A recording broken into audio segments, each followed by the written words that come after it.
Tere hommikust kõik minu lõusturaamatusõbrad ja tuttavad. Tere hommikust tuli, vesi, taevas ja maa. Tere hommikust kosmos ja galaktika.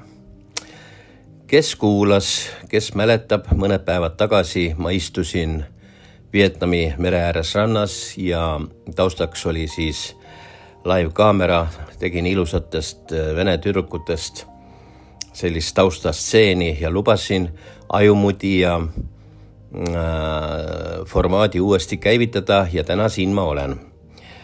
Muidugi väga raske on alustada uuesti peale mitmeid aastaid sellise vabas formaadis jutusaatega, aga mitte just selles mõttes, et midagi rääkida ei oleks, aga igasugune jutustamine, jutu rääkimine, see vajab nagu laulmine treeningut, sest ma ei ole ju mingisugune partorg või poliitik, kellel suus peaks tulema ükskõik mis tsüaniidi või vahtu ja kõik peaksid kuulama kõrvad ja suu ammuli, kõrvad kikis, suu lahti, vaid tegelikult tahaks ikkagi rääkida jälle olukorrast, mis maailmas hakkab tekkima ja tahaks ikkagi niimoodi luua seda, üles ehitada seda saadet, et te vajaksite seda kõike täpselt nagu kala vajab vett, ehk siis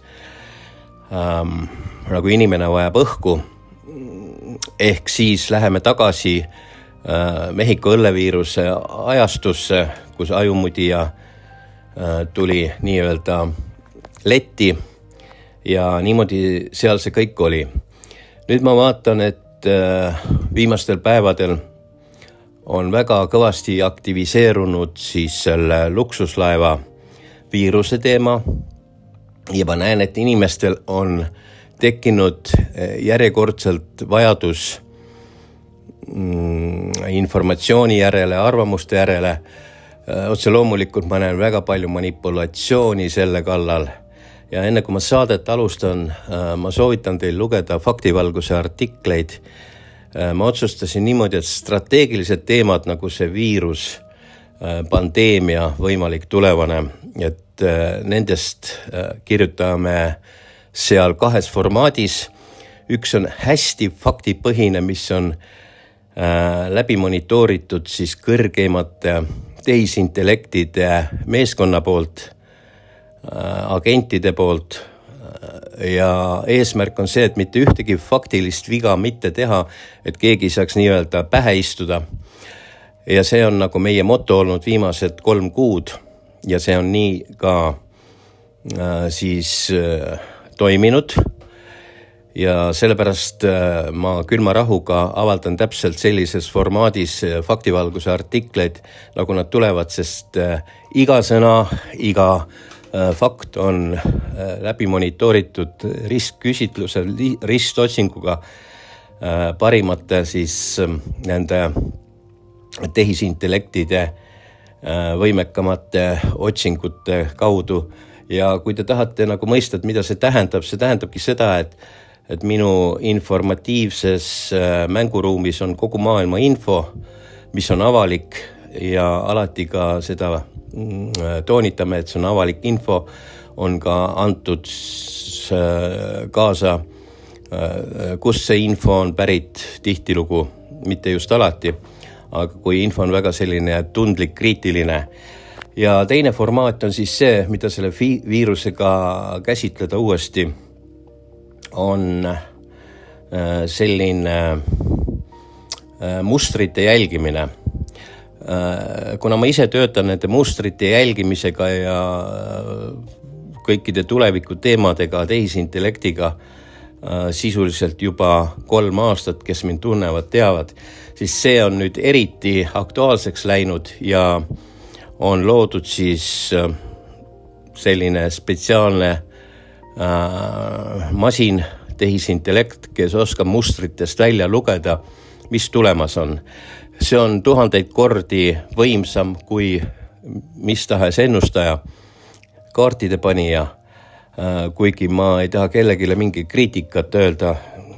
Enamus inimestele meeldib kaarte vaadata laual, kuulata ennustajate juttu, aga mina ikkagi tahan tugineda faktidele ja mustritele, mis on nagu reaalselt, aga kordan veel kord, mis on avalikult kättesaadavad ilma igasuguse manipulatsioonita, ilma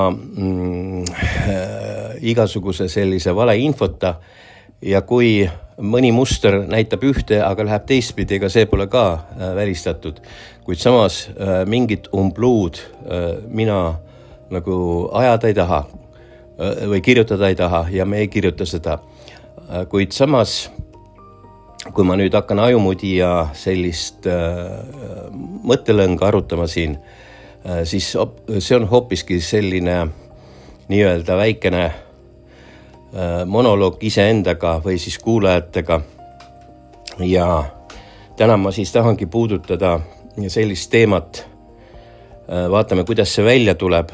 Pange kohvi valmis, käige vetsus ära. Ma ise arvan, et mingi tund aega võib minna. Ja minul on kohvitass laua peal. Mul on ainuke probleem praegu, et kas ma kallan piima kohvi sisse või ei kalla. Mett ma panin, et kui ma poisikene olin, siis ma jäin kohvi huvitaval kombel mustana. Aga nüüd, kus ma olen esimeses nooruseas, ma ei tea, millegi pärast ma tahan piimakest sinna sisse kallata nagu väike vasikas. Siis selline kange kohvi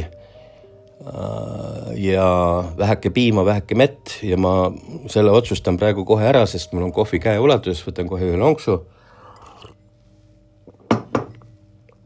Ja räägime siis täna, et miks see viirus jälle kardab varemeid, sõda, laipu, igasuguseid muid asju, mis kusagil sügavas sõjakoldes on.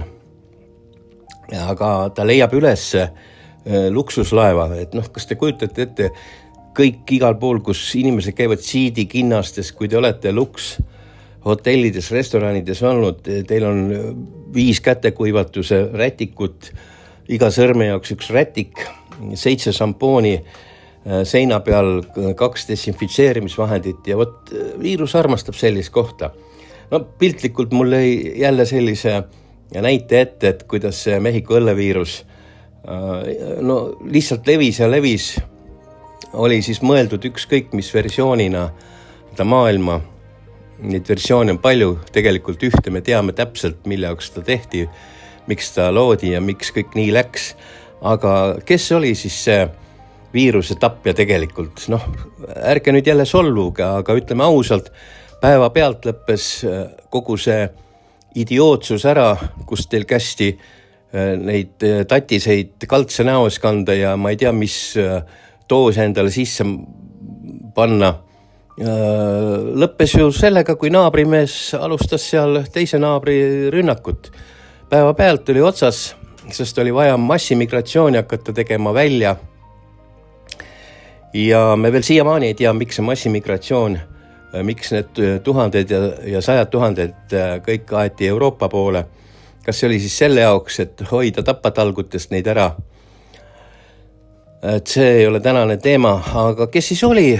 Oli meie armastatud vihatud Putin, üks kõige võimsamaid siis selliseid anomaaliaid jõude, sest kõik, mis maailmas toimub tema käe läbi, kõik, mis on halb, toimub tema käe läbi.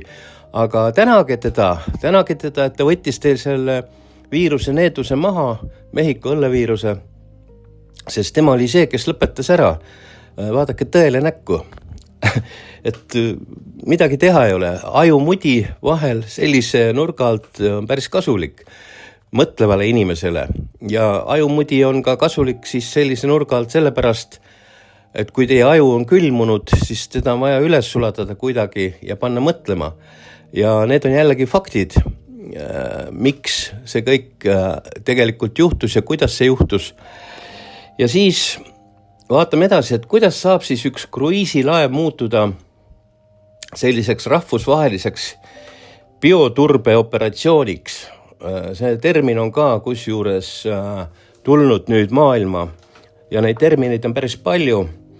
Ja siis samal ajal, kui nagu sõjakollete mingi epidemioloogia või epidemioloogiline katastroof kusagil vaatame siis Iisraeli pommitusi seal igal pool, jääb lihtsalt mingisuguseks blä taustmüraks, millele mitte keegi ei pööra tähelepanu, kuidas laibad roiskuvad, kuidas neid ära veetakse, mis seal on. Ja ei, see on lihtsalt, pommitati surnuks jälle mingid tuhanded ja mitte midagi ei juhtunud, sest viirus kardab seda. Ja tegelikult, kui nüüd päris tõele näkku vaadata, siis mõtlev inimene ei pea uskuma vandenõu teooriaid, et märgata midagi sellist häirivat. Mõtlev inimene lihtsalt vaatab maailma ja küsib, et kuidas on võimalik, et kõiki neid linnu pommitatakse maatasa, inimesed elavad rusude, reovee, tolmu, igasuguse verelaipade, surnud loomade, rottide, hiirde, näriliste, nälja, katkenud kanalisatsiooni ja igasuguste hävitatud haiglate keskel, kuid selle kohta ei käivita maailmas mitte ühtegi hüsteerilist siis bioturbe alarmi. Et see on täielikult jällegi selline asi, mis vajab kõvasti aju mudimist, sellepärast ma täna selle teema valisin. Sest kui aju selle koha pealt mitte mudida, siis te leiate ennast homme, ülehomme, kuu, 2-3 pärast või sellel aastal jällegi sellisest olukorrast, kus te kõik värisete, lähete, istute autosse, sõidate jälle, ma nägin klippi, kus järjekord oli Tartu laululava taga, autode järjekord, inimestel oli käed pikas, et manustada Mehhiko õlleviiruse kokteili. Varsti olete samas järjekorras jälle, värisite üle keha, te olete hirmunud ja uskuge, et te teete kõik seda, sest te kardate surma, sest viirus, see, mis on praegust nagu tekkinud, see võtab 1-2 päevaga maha lihtsalt. Lugege faktivalguse artiklit, seal on kõik faktid välja toodud. Ja kui inimene satub hirmu sellisesse konteksti, süstide vastu hirmu konteksti ja ta teab, et tegelikult on asi nagu täielikult nii, nagu siis solgikanalites ette antakse kellegile vastavalt mingitele suurtele kokteilitootjatele kasulikult mingisugustele kõvadele, ma ei tea, doktoritele jällegi hakatakse teile pähe ajama sellist igasugust jama, siis te lähetegi sinna bioturbe alarmi seisus sinna järjekorda ja lähetegi täpselt jälle sinna, kuhu, sorry, mul on 7 inimest ära läinud, nagu ma varasemalt ütlesin, selle tagajärjel, keda jääb vaid kas hea sõna siis kaasa meenutama, aga mitte selles kontekstis, et selle turbe peale siis nagu inimesed allusid. Ja see tähendabki seda, et miks hirm nagu tekitab seda, sest kujutage ette, see inimorganism, see on ju selline, et ta tahab harmooniat. Ma panin teile täna siia liilekesed ja maheda mõnusa meditatsioonimuusika taustaks, hommikul filmisin seda loodust.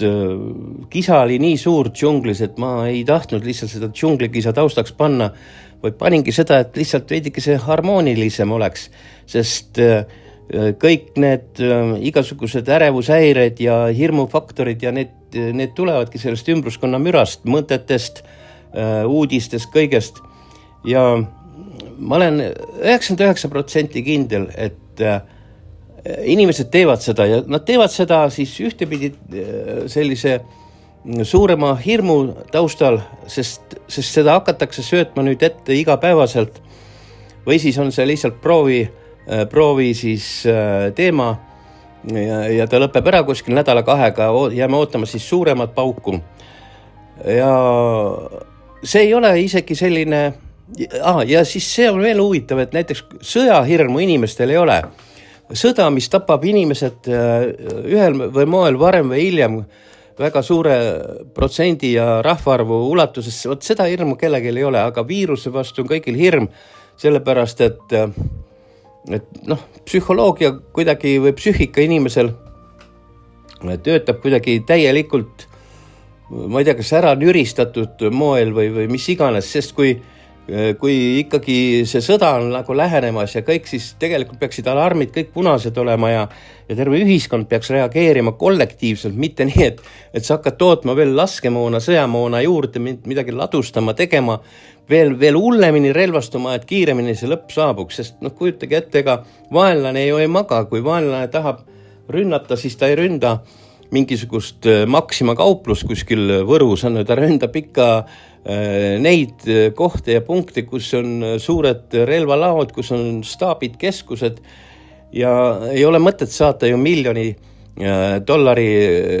mingi ballistilist raketti kuskile, ma ei tea, võtaks näiteks siis kuskil Emajõe sauna Tartus on, mis ei tööta juba 20 aastat on. Et see loogika nagu on selline. Ja vaatame siis, et kui see haruldane viirus siis ilmub ühel ekspeditsiooni kruiisi laevale, kus on rahvusvaheline seltskond koos, seal on kõik kindlustatud reisijad, mitme riigi kodanikud ja logistiliselt hallatav evakuatsioon tegelikult, mis on kõik läbi töötatud laevadel mängitud, et siis hakkavad kohe liikuma kõikidel nendel WHO-del ja kõik nendel ametkondadel, kes siis monitoorivad, ennetavad riiklikud mingid terviseametid, laborid ja karantiinikeskused ja kontakti jälgimised ja sadama protokollid, need hakkavad kohe nagu hoopis teisel moel tööle. Ja see tähendab hoopis midagi paljumat ja võib-olla isegi ebamugavamat tuleviku kontekstis. Et nüüd ei reageerita enam ainult ohule, et tegelikult reageeritakse sellele ja vaadatakse, et kas teie keha, vaim ja hing ja energia ja kõik, kes te nagu isiksustena olete, on süsteemi jaoks valmis ja kas nad saavad teid siis nähtavaks teha, ehk siis digitaalse koonduslaagri mingisuguse formaadi sisse paigutada, mis on alles lapse kingades. Ma eelmises Ajumudija saates ütlesin ka, et tulemas on tegelikult tehisintellekti koonduslaager. Ja see on niivõrd kummaline, et siis selle luksuslaeva pealt, kus siis üks siis linnuvaatleja, mingi vanem mees, kus ta pärit oli, suri, siis naine suri siis hiljem, kui ta laiba sealt laevalt ära viis. Aga see laip oli veel mingi 13 päeva kuskil seal, ma ei tea, kas laeva keldris nii-öelda või kajutites all või kus ta oli vedelenud. Võib-olla on seal mingid külmkapid või ei ole, aga siis kolmas saksa naine, et see oli surnud ka siis kuskil haiglas, ma ei tea, kas Lõuna-Aafrikas või, et väga kummaline. Ja siis kardetakse, et kõik nad on nakatunud sellega, sest paljud olid seda laipa seal silitanud, paitanud ja kahjutunnet avaldanud kaasa. See on jälle selline jutt metsast, et keegi täpselt ei tea, aga võib-olla olid mingid videod üleval, ma ei ole vaatanud või ei ole kuulanud, et see võis ka niimoodi olla. Aga ma eriti ei usu, sest kujutage ette, et terve laevatäis läheb ja kallistab siis seda surnud meest. Et see on jälle mingisugune absurdsus ühelt või teiselt poolt loodud. Võib-olla lihtsalt siis selle jaoks, et miks ta nii hullult nagu levima hakkab. Ja vaatame sõjakollet, ega sõjakoldes ei teki haigusrisk mingil müstilisel viisil, vaid seal tekib ka väga maiselt kõik. Ja kui näiteks veesüsteem puruneb, kanalisatsioon lakkab töötamast ja inimesed on kokku surutud kuskile ajutistesse varjupaikadesse või varienditesse, mida te hakkate ka nüüd ehitama varsti kõikidele, sest teil peavad olema maa-alused punkrid, kuhu te hakkate nüüd varjuma droonide eest, sest drooni ajast on käes, seda ütles üks kõrgeim Eesti persoon, et nüüd peate harjuma hakkama elama sellega, aga kuhu siis veel, et kui sügavale siis maa alla varjuda ja kus need kõik nagu ehitada ja teha, et see on ikka päris ausalt öeldes selline külmunud ajude loogika, sest loogika on väga selge minul, must ja valge. Hoia sõda ära, ei ole sul vaja mitte midagi teha, tekita paanikat, mine sõja suunas, saad sõja varem või hiljem, kes sõda otsib, see sõda saab. Ütlesin täpselt need samad sõnad juba 4 aastat tagasi, kui algas see jama seal naabrimehel, teise naabrimehega. Ja noh, seal ongi siis niimoodi, et ühel hetkel ravimid lõppevad, jäätmeid ei suudeta hallata, mingisuguse kanalisatsiooni, solgitorusid. Ja siis ei peagi viirus olema nagu eksootiline, et elu hävitada, aga millegi pärast ta ei tee seda seal sõjakoldes. Ja ega põhimõtteliselt peaksid hakkama ju kõik tööle mehhanismid, et kui ikka solgiga on tegu ja viiruste ja bakterite kõigiga, igasugused kõhulahtisused, hingamisteed, infektsioonid ja hepatiidid, nahahaigused, no mis veel, haavainfektsioonid, eriti lõuna trajektooridel. Üks moment, ma võtan kohvi vahepeal. Ja siis meningiidid ja siis igasugused reovevärgid. Et see ei kõla tegelikult nagu mingi Hollywoodi pandeemia, aga rahvase tervise mõttes on see ju põrgu. Ja ometi on see põrgu meediarütmis absoluutselt mingi sellise väljendiga toodud välja, et see on humanitaarkriis. Ja see on jälle selline taktika, kuidas inimesi zombideks teha, kuidas kasutada spetsiaalseid sõnu, et mitte rääkida reaalsusest ja no lihtsalt humanitaarkriis. Ja siis tuleb mingi luksuslaev ja see on bioturbeoht globaalne. Et siin ongi see vahe. Ja huvitaval kombel sõjas haigestuvad ju suured massid tegelikult. Meil ei räägita üldse sõja nendest haigestumistest, saavatutest, kõigist sellest täielikult meedia vaikib. Sõda on nii ilusaks tehtud, et oi jumal hoidku, võtame pika püssi kätte, paneme naised kõik rindele ja teeme sünnitusmajad võib-olla rindejoonele ja hommikul tõuseb päike, siis hakkab mingi mürin, siis tuleb trummipõrin, sõjamarss ja õhtul naised seksivad veidi aja pärast, kes kuna rindele jõuab, siis 9 kuu pärast, kui sõda kestab 4 aastat, hakkab võib-olla siis laste sünnitamine. Me paneme kohe juba sünnitushetkest alates laigulisse mundrisse, paneme nad kuhugile, ma ei tea, kuhugile siis nõnda nimetatud hälli või paneme sinna kuskile kaitsekraavi peale ja paneme drooni talle sinna peale surisema pea kohale, et ta harjuks selle mürinaga kohe imikus saadik ja niimoodi siis nagu oleks on. Ja see, mis siis laeval juhtub 3 inimesega midagi ja see muutub siis kohe nagu mingiks jälgitavaks mingisuguseks täielikult ülemaailmseks globaalseks operatsiooniks.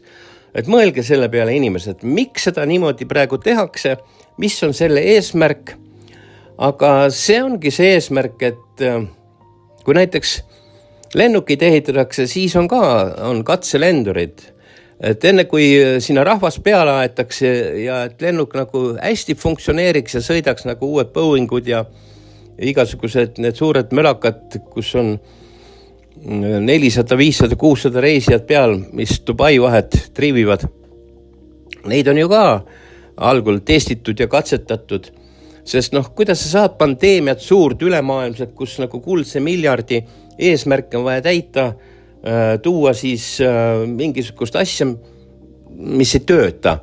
Sest mitte keegi ei garanteeri, et sa paned ta jälle tööle, aga Putin hull hakkab jälle seda ära rikkuma kuidagi ja tuleb vahele ja lõpetab selle ära, et nüüd on vaja siis veidikese teise lähenemisega teha ja testida ja katsetada algul 3 inimese peal, siis 147 peal või palju neid seal praegust nii-öelda vee ja leiva peale kodudesse pannakse, aga inimjaht käib edasi, sest kui 3 tekkis 147, 147 tekib 1470 ja ma ei välista, et see võib tulla siis täpselt sama stsenaarium, mis oli 2020 aasta alguses, siis me ka rääkisime sellest kõigest ümber nurga, kui mina hakkasin nagu nii-öelda kõva häälega teemat käsitlema ja kirjutama lõustaraamatus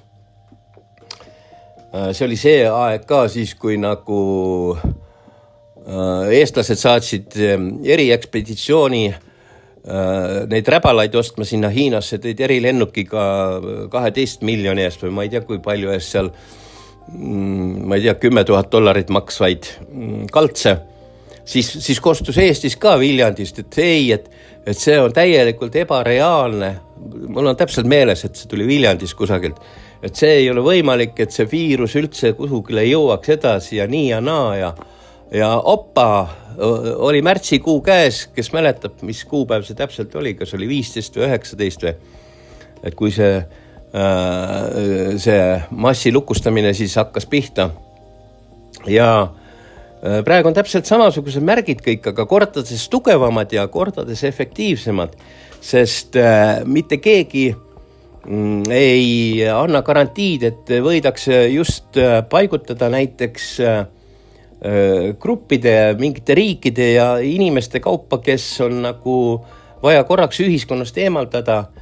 Ja mõtleme nüüd seda ka, et kas nüüd sinna kruiisilaevale Atlanti ookeani peale või kus ta tuli, kas tuli Argentiinast või mis laev see oli, et kas keegi julgeb enam minna sinna reisima või niimoodi ei julge, sest see sama hirm hakkab tulema inimestel. Ja no, kuidas seda hirmu siis tappa, ma ei taha jälle laskuda sinna sellesse vanasse aega tagasi, 5-6 aastat tagasi, aga kui Mehhiko õlleviirus oli ja ma vaidlesin stjuardessidega, kui Euroopa lend oli ja no ei lase ilma kaltsuta lennuki peale, tõmbad selle kaltsu ette ja siis lennuki peal, kui see söömine oli, siis ma keeldusin maski eest ära võtmast, ütlesin, ma ei saa süüa sellepärast, et ma nakatun ju. Et kuidas on võimalik, et 350 inimest võtavad korraga need kaltsud eest ära, et nina sinna plastik aluse peal molli sisse pista. Ja siis ma sain veel sõimata, et kuidas see julge, et kuidas su läbi ei ole. Aga ma ütlesin, et noh, niimoodi ongi, et nüüd te viirust ei karda, nüüd te käsete sööma hakata ja põhimõtteliselt ma keeldusin nagu söömisest. Sest minu jaoks oli ebaloogiline. Loomulikult ma pärast sõin, aga mind huvitas pigem see stjuardessi reaktsioon ja ta oli nii vihane minu peale, et ta pidi mulle Saksamaal peaaegu politsei kutsuma, kui lennuk maandus.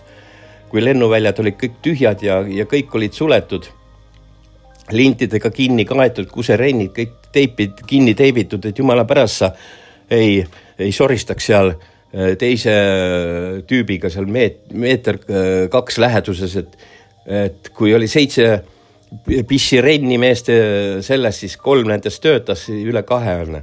No võt, ja see on see idiootsus, see on see külmunud aju idiootsus ja ma siin jätkaks siis selle tänase teema nagu põhiküsimusega, et väga ei kaldu kõrvale, sest neid emotsioone võib ju rääkida tollest ajast lõputult ja memoaare ja kõiki. Aga siinkohal siis küsime näiteks, et miks kaasa ei tooda samasugust paanikat, kus inimesed surevad ja kõik see on hoopis kümneid kordi hullem. Ja provokatiivne küsimus ongi see õigustatud, aga seda tuleb veelgi võib-olla täpsemalt küsida.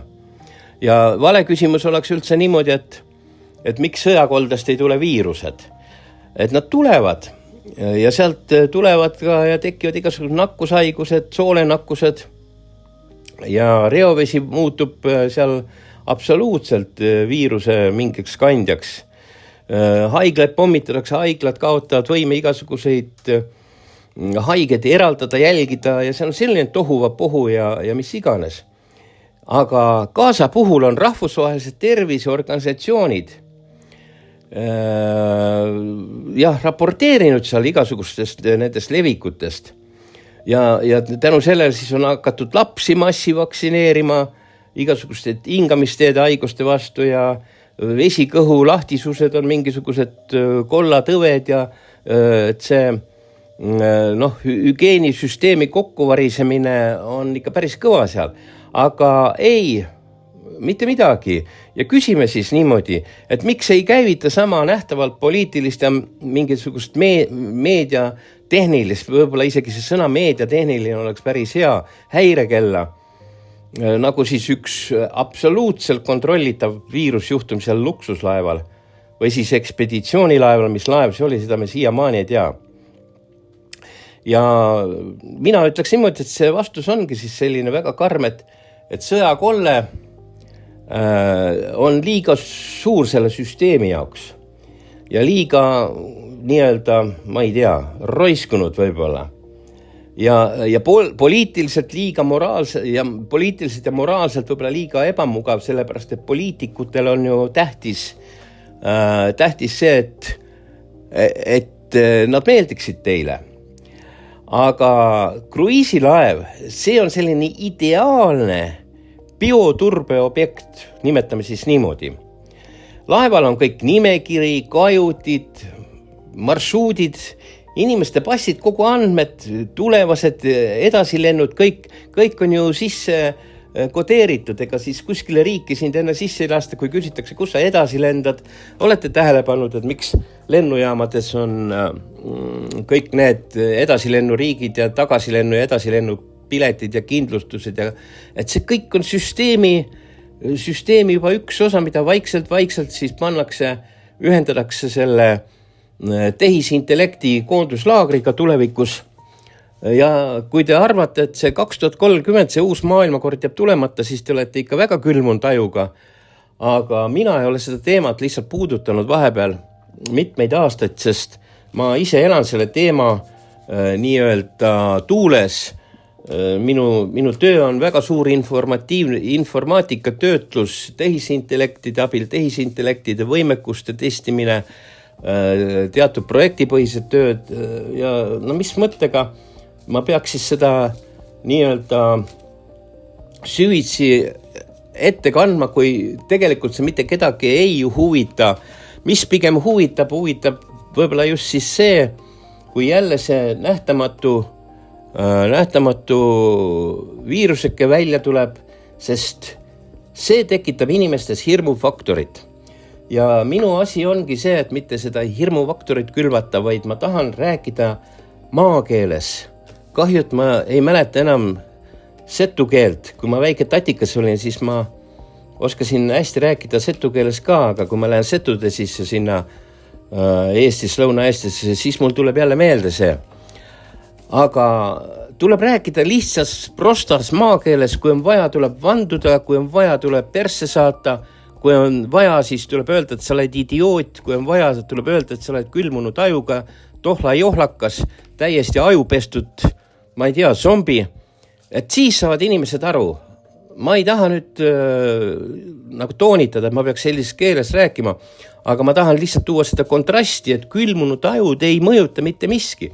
Sa võid 10 teaduslikku artiklit ette panna, külmunud aju vaatab nagu lammas pühapäeva ja ta nagu nii aru ei saa, kus karjamaal ta on ja mis päev on. No vot, ja siit läheme edasi, et sõjakoldes on kaos ja seda kaost ei saa kontrollida, see kaos on hea alates seal relvatootjatele, kõikidele, millele iganes, sealt saab 11, 3, sealt saab raha pesta, sest ega mitte keegi ei kontrolli, kui palju oli mürsuses lõhkeaineid, palju see maksab, kes kellele maksis, kuhu raha kanti. Seda me näeme ainult võib-olla hiljem siis, kui võitjad hakkavad nii-öelda ajalooraamatut kirjutama, et siis me saame sellest lugeda, aga siis me ei saa ka tõtt, sest tõde ei ole olemas. Kogu maailm on valedele üles ehitatud, võite olla kindlad. Ja sellepärast on selline ajumudi väga hea, sest see ajude mudimine toob kas või sellest tõest, kas või veidikesegi päevavalgele, aga ainult ühel tingimusel, kui te hakkate mõtlema. Ja võtame siis nagu sellise seisukoha, et mingi hiireke on kusagil, kes kannab viirust, siis on laev ja siis on absurd, et selline kolmnurk. Ja selles kolmnurgas on täielikult olemas see absurdi element, ehk siis totaalse debiilsuse element. Kogu maailm, kes iganes, ma ei hakka siis neid pommitajaid praegu nimetama, pommitab linnu, hävitab kõiki ilusat elukanalisatsioone, elektrivõrke, tekitavad nälga, sunnivad lapsi elama tingimustes, kes muidugi pommituses elama jäävad. Neid on juba tuhandeid, võib-olla 100 000 tapetud. Mitte kedagi see ei koti. ja siis see on selline olukord, kus nakkuste haiguste levik on peaaegu nagu füüsikaseadus. Ja siis ilmub välja mingi haruldane andis või mis tüvi see antaviiruses on ühele rahvusvahelisele ilusale laevale, kus kõik on siidikinnastes, šampused voolavad, kus on nagu tolmukübermekkest ka laeva peal ei ole. Ja siis see süsteem muutub ühtäkki kirurgiliselt nii täpseks, et kõik on võimalik lugeda, kontakte, igasugust evakuatsiooni on võimalik korraldada. Nüüd mõelge, et kui näiteks peaks Eestis evakuatsioon algama, et mis selle korralduseks on juba ette tehtud kõik ära. Tead ise, ma ei hakka sellest rääkima.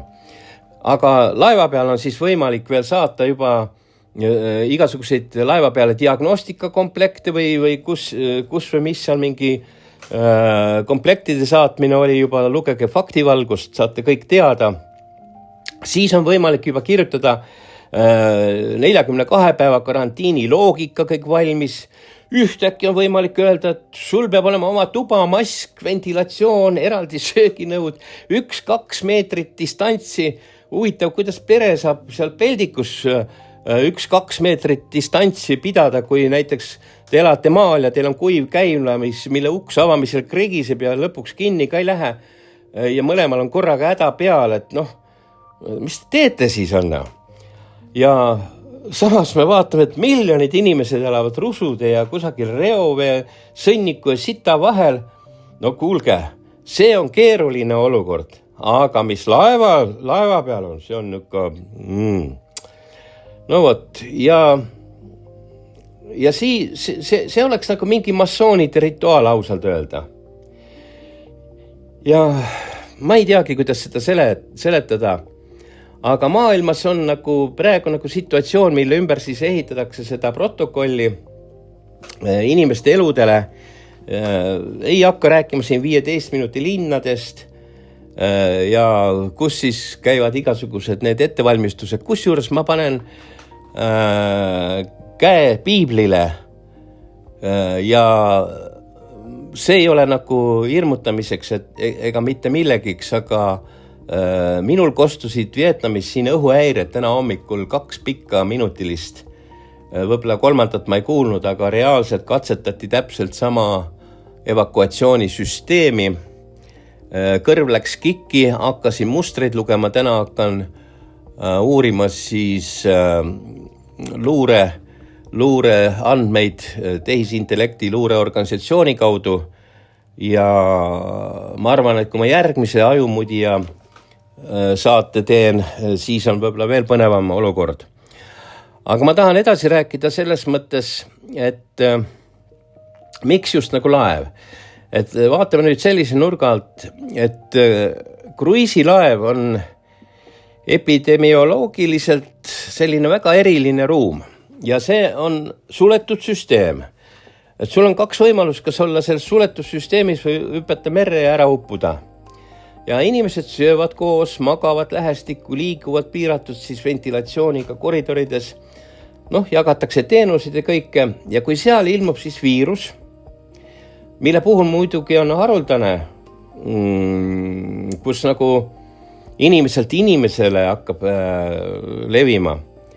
Ja kui see nagu juhtub, ükskõik mil moel see viirus siis sinna on istutatud, kaasatud, mis iganes, siis laev muutub kohe liikuvaks laboriks, momentaalselt. Ja selle Andes tüve puhul on väga eriti nagu oluline see, et see on hantaviiruse seas hästi erandlik. Et siin peaks kohe eraldi tegema sellise mudimise ajudele, et miks see niimoodi on ja miks just täpselt see stsenaarium. Ja see on sellepärast, et enamik neid hantaviirusi levib näriliste kaudu. Aga Andes viiruse puhul on kirjeldatud ka väga lähedase inimkontakti kaudu levikut. Ja eriti kui sa oled selle siis sümptomaatilise haige läheduses. Ning seetõttu siis ei ole nende terviseennetuste ja organisatsioonide ja kõigi nende 42 päevane, kuidas nad siis soovitavad või üldse seda ette näevad, karantiin või siis kõik see protokoll, see ei ole juhuslik. Ja inkubatsiooni aken või kuidas seda kutsutakse, et see maksimum tuleb katta ja seal pidi veel niimoodi olema, et see negatiivne test näiteks enne sümptomite teket või siis mingil hetkel, et see ei pruugi anda absoluutselt kindlat tulemust.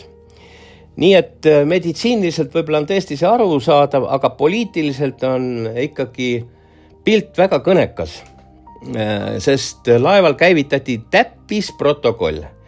Sõjakoldes inimene jääb väljapoole protokolli, sest see infrastruktuur, mis võiks töötada või peaks töötama, see saab ühe pommilitaka ja on vsjo.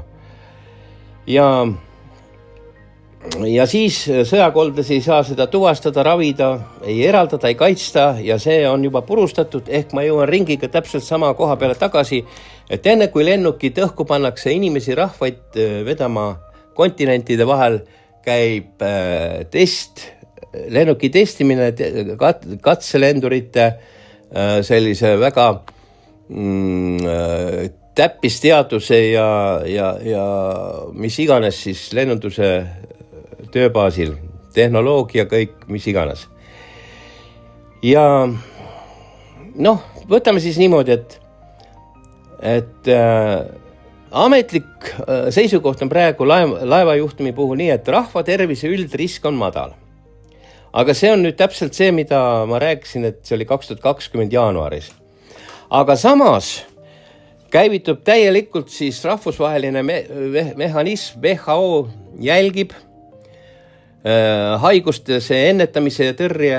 Euroopa Keskus annab juhised, just Euroopa ja WHO, jätke see meelde, kes on nendega lepingutes riigid, kõik raporteerivad, reisijad liigitatakse juba riskikontaktideks ja ei ole välistatud, et ülemaailmsed reisijad või sealt siis kuskil Lõuna-Ameerika või Argentiina, sa saad kohe märgi otsa ette riskikontakt ja mis iganes, läheb see veel veidikese edasi ja tulevadki nädalapikkused isolatsioonid ja lõhutakse täpselt uuesti otsast peale ära teie ilus elu, teie külmunud aju ei saa enam jääd juurde või siis muutub veel eriti suuremaks jääkamakaks, 2 varianti on, kas hakkab sulama või külmub juba selliseks nagu külmkapi jääkambri avatud, seal on nagu aasta jagu jääd, et peate sulatama hakkama. Ja see kõik hakkab nagu vaikselt juhtuma, sest mustrid absoluutselt kõik näitavad seda. Ja minu jaoks nagu täielikult on nagu moraalne küsimus või selline, et miks suudab süsteem siis nii täpselt kaitsta sadamat ühe laeva eest, kui ta ei suuda sama jõuga peatada neid tingimusi, mis muudavad nagu terve rahva nakkuste ja nälja ja haava infektsioonide kasvulavaks, ehk siis miks kõik ootavad sõda ja mitte keegi mitte midagi selleks ei tee, et see sõda ära hoida, sest sõjas juhtuvad need asjad kõik. Ja veel kord, mitte üks, absoluutselt mitte keegi ei räägi, missugune olukord on näiteks seal Ukraina rindel, et kuidas seal nende haavainfektsioonidega on, kus neid ravitakse, kus neid viiakse. See on täielikult must auk, te ei tea sõjast mitte essu ka, mis seal tegelikult toimub. Sest see on ette nähtud protokoll, see on kõik salajane ja see ongi nii, et see viirus ei olegi kõige hirmutavam. Kõige hirmutavam on see, kuidas see nähtavus jaguneb. Et kui üks laev saab selle protokolli ja siis teine täielikult varemetes rahvas saab lihtsalt kaastunde avalduse. Või siis mingisugune Euroopa poliitik, kasulik idioot seal midagi mökitab ja pläkutab seal ja siis lugege ta huultelt. Ei, kõik on hästi, me peame peatama lihtsalt selle, teise, kolmanda, aga mitte keegi ei mäleta enam seda, kes selle eelmise viiruse peatas. Ja tõmbakski võib-olla otsad kokku, sest 40, palju siin on juba, üle 40 minuti, et et see ajumudija siis tänane saade, see oli, oodake, ma joon kohvi veidikese. Õnneks ma olen nii vaba inimene, et ma võin rääkida kõike ja kõigest täpselt nii nagu on. Ei ole mingisugune diktor kuskil, nagu te teate. Ja seda siis tänast lugu ma tahtsin öelda, et see on nagu selline väikene peaproov või jälle proov ajumudija formaati kuidagi üles äratada, ellu äratada. Ja see ei ole nagu lihtsalt mingi laevaviiruse uudise formaat. Et ma pigem ütleks, et ma tänases selle mõttelõngaga või saatega tahtsin lisaks ajude mudimisele avada nagu akent sellele tänapäeva maailma närvisüsteemile, mida mitte keegi ei taju, sest üks asi on see, et mitte kedagi ei huvita see, aga see on ikka päris crazy'ks aetud, ütleme niimoodi. Ja see oht siis kõik, kus ta liigub passide, lennujaamade, laborite ja sadamate süsteemide kaudu, see muutub järjest täpsemaks. Lõpuks on niimoodi, et on nagu Dubais, et piisab sellest näotuvastusest ja sul on kõik uksed ja kõik aknad on lahti, aga kui sa oled siis nii-öelda riskigrupis, siis enam see värav sulle ei avane ja sinu nägu juhendatakse hoopis teist teed pidi, teist seda lintide vahelist nii-öelda eraldatud süsteemi sinna 42-päevasesse digitaalse tehisintellekti koonduslaagri turvapaika, varjupaika ja see kõik tuleb. Aga kui oht sünnib rusude, nälja, katkise kanalisatsiooni ja siis nende poliitiliselt ebamugavate surnukehade vahel, siis maailm muutub ähmaseks, siis kaovad igasugused lindid ja kõik ära, siis päästab ainult jälle naabrimees. Et kõigi eelduste kohaselt me läheme nüüd järgmise stsenaariumi juurde, kus sellest tekib nüüd mingi väga suur asi või see on protokolli ja kõige selle kontroll enne suuremat pauku. Ja see võib tekkida ka niimoodi, et vahepeal lõpetatakse siis sõjategevus, siis te saate veidikese hingata, võib-olla tšut-tšut ja siis läheb uuesti kusagil pool lahti mingisugune, ma ei tea, mis asi. Aga võite kohe kindlad olla, et rahule teid ei jäeta, sest veel sisuliselt 3-4 aastat on vaja tegeleda uue maailmakorra ülesehitusega, aga sellest võime rääkida siis juba uues kontekstis ja uues formaadis kunagi teine kord. Ja see tänane mõte võib-olla siis oligi see, et meie elude ümber ehitatakse protokolle ja me jääme lihtsalt selle statistika sisse ja me jääme selle nii-öelda nupuvajutuse ootele ja siis te hakkate nägema, mis tegelikult juhtuma hakkab. No nii, mul on väga hea meel, et te mind kuulasite. Ma pean oma kohvi ka lõpuks ära jooma, ma loodan, et teie kohvid on ära joodud. Ja see oli siis ajumudi ja väikene ajumudi, mis on parem kui musi. Minge YouTube'i, vaadake, klikkige YouTube'is ka, sellepärast, et põhimõtteliselt on vaja, et nagu ma varasemalt ütlesin, et need algoritmid saaks kõik petetud. Jagage, ma tean, et mitte keegi te ei julge jagada, sest te kardate seda, teist ja kolmandat, hiiri, rotte, nurgas jahukotte, mida ütleb see või teine või kolmas, äkki näidatakse näpuga, aga ei ole vaja karta, vaadake peeglisse ja mõelge oma julguse, hirmude peale ja mõelge oma tuleviku ja laste tuleviku peale, sest see peegel, mis praegust teile näitab, see on kõver peegel. Ja sellega ma täna lõpetan, aitäh teile kõikidele ja me kuuleme jälle, kui õige aeg on.